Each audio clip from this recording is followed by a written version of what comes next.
राज्य निवडणूक आयोगानं जाहीर केलेल्या निवडणूक कार्यक्रमानुसार राज्यातील 12 जिल्हा परिषदा आणि 125 पंचायत समितींच्या निवडणुकीतील मतदान 5 फेब्रुवारीला होणार आहे.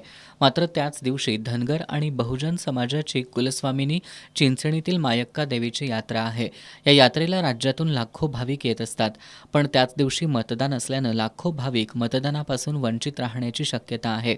परिणामी लोकशाही प्रक्रियेत मतदान टक्केवारी कमी होण्याची शक्यता आहे.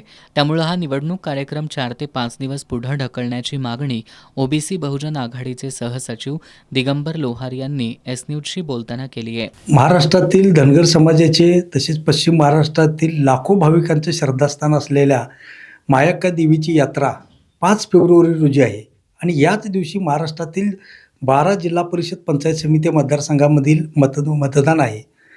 जर ही मतदानाची तारीख त्याच दिवशीच ठेवलीच आहे अशी तर निश्चितच महाराष्ट्रातील लाखो लोक या मतदानास मुकणार आहेत. त्यासाठी महाराष्ट्र निवडणूक आयोगाकडे आमची विनंती आहे आणि त्यांना तसं पत्रही दिलेलं आहे आमचे नेते आदरणीय प्रकाशअण्णा शेंडगे साहेबांनी की ही निवडणूक किमान 3-4 दिवस पुढे ढकलावी.